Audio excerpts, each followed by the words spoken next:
#1 pound for pound in the world, and my favorite fighter, honestly, of this era.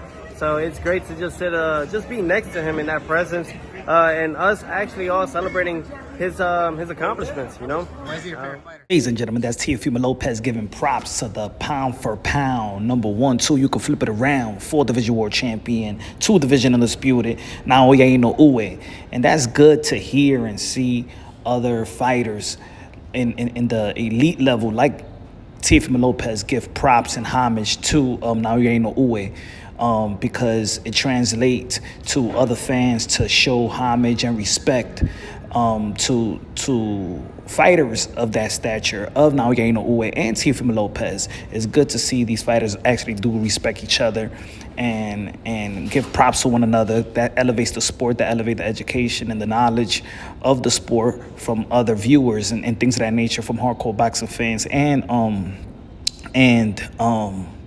casuals. You know, that's the best compliment that you could get from your contemporaries. Now, yes, Naoya Inoue is the man. Naoya Inoue is pound for pound #1, 2. You can flip it around, of course, with the great victory that Alexander Usyk had versus Tyson Fury, and also in the past him being a undisputed cruiserweight. He's a 2 division undisputed world champion as well. Just like Terrence Bud Crawford, the 3 division world champion, 2 division undisputed. And you got Naoya Inoue, a 4 division world champion, 2 division undisputed. Now, again, that's great that these guys pay homage to one another because it's contagious. The respect is contagious, and then everybody in the community of boxing is going to respect these fighters even more when they see a lot of respect given out. Now, you read the thumbnail, and it says, you can't unrecognize the undisputed truth. And the moral truth is, if you admit it or not, is that Teofimo Lopez should be recognized as a 2 division undisputed world champion if it wasn't for the politics of the sport of boxing. Everybody will be recognizing Teofimo Lopez just as that, just as much as you recognize Naoya Inoue, just as much as we recognize Bud Crawford, just as much as we recognize Alexander Usyk. And Teofimo Lopez would have been the first to do it by the age of 25 years old. Remember, Teofimo Lopez fought for Lomachenko. And yes, we was angry as a boxing community. We was frustrated with the WBC implemented the franchise and elevated Vasily Lomachenko as a franchise champion and things of that nature. But at the end of the day, we recognized that Vasily Lomachenko did beat Luke Campbell. We recognized and we understood that it was an elevation. We recognized that Teofimo Lopez versus Vasily Lomachenko was the best fight in the best, and the 2 guys that held the crown. Now, there's a difference between a champion and a belt holder. And around that time, Devin Haney was a belt holder, but not a champion. So the politics of the sport of boxing took that opportunity away from Teofimo Lopez for everyone to recognize him. See, I recognize the truth. You gotta identify the truth to recognize what it is. Teofimo Lopez, when he beat Vasily Lomachenko, was undisputed. And then when he moved up a couple of years after to the 140-pound division and faced Josh Taylor, who became undisputed when he beat Jose Ramirez. Teofimo Lopez fought Josh Taylor, beat Josh Taylor, but before that, Josh Taylor vacate 3 of his belts. That doesn't mean he lost it. He didn't lose it. He vacated it. So if Josh Taylor didn't vacate his titles and didn't want to pay those belt fees, which are very expensive, and I understand why fighters throughout the history of the sport of boxing be dropping belts, because the belt fee is expensive. Remember, it's 3% each belt. 3% each belt. That means that's $30,000 per $1 million. And Josh Taylor, he's not no Canelo Alvarez to keep the belts and stuff like that every time he fights. Yeah, at the end of the day, we knew that Josh Taylor is undisputed. Don't matter who was holding the other belts, who picked up other belts by being vacant. He was the reigning undisputed lineal champion of the world. So when Teofimo Lopez beat him, if it wasn't for the politics of the sport of boxing, if it wasn't for Vasily Lomachenko, with the franchise or the Josh Taylor vacated his belt, Teofimo Lopez would be recognized by 100% of the boxing community as undisputed, 2 division undisputed, and the first to do it. And this is why also on the thumbnail I say monsters took over. Because Teofimo Lopez actually the one that started this run. Started to want to become a 2 division undisputed world champion. He set the tone. He set the tone of this young generation.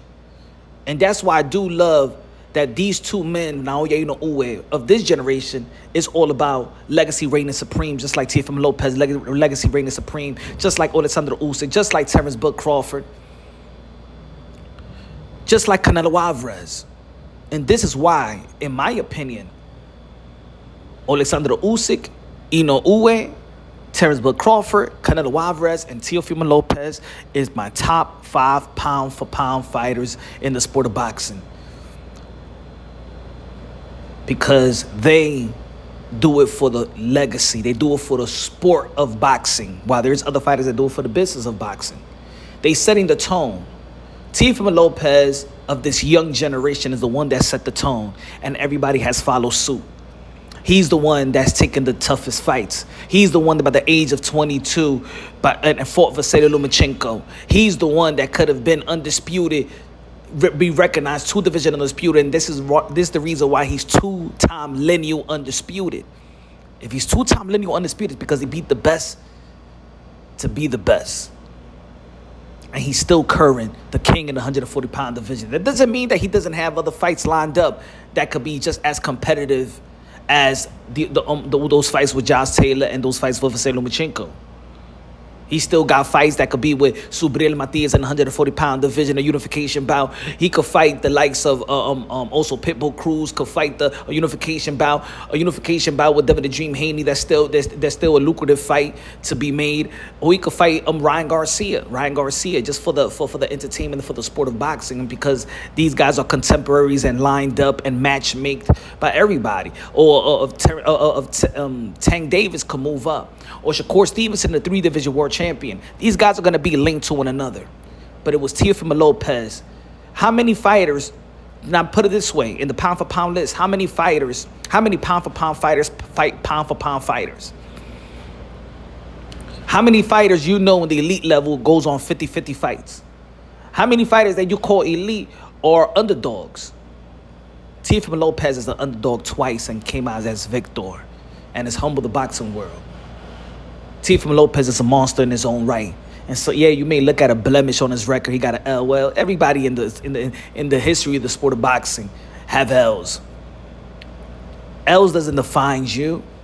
It's how you pick yourself right back up. How Teofimo Lopez picked himself right back up after that split decision defeat and beat Josh Taylor. You already know that when the lights are bright, the takeover is going to take over.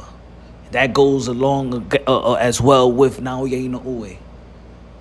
Of this young generation, Teofimo Lopez and Naoya Inoue is setting the tone and keeping the morals of the sport of boxing.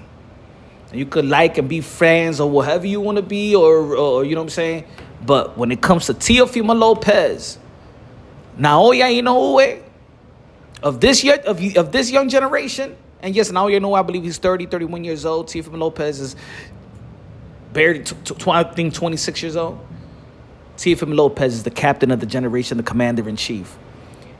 If you take these guys away, Teo and Inoue, can you imagine this generation outside of Canelo Alvarez, because he's a little bit older, and Usyk is older as well, going to turn 40, and Bud is pushing 40. Can you imagine where the sport will be? We got to pay homage and give thanks to guys like Teofimo Lopez, that all the and Naoya Inoue, that they want legacy. And shout out to their fathers as well. Shout out to Shino Inoue, that could have been trainer of the year, and shout out to Bo Mack as well, because they was in the Boxing Writers Association of America. This year, Naoya Inoue got his award, the same award that Teofimo Lopez won 3 years ago. Think about it, 3 years ago. Teofimo Lopez been taking over for a while. Inoue has followed suit in becoming the 2-division undisputed world champion. Again, I'm here to recognize the truth. Teofimo Lopez should be a 2-division undisputed world champion, should be recognized. And if it's not going to be on paper, the eyes don't lie.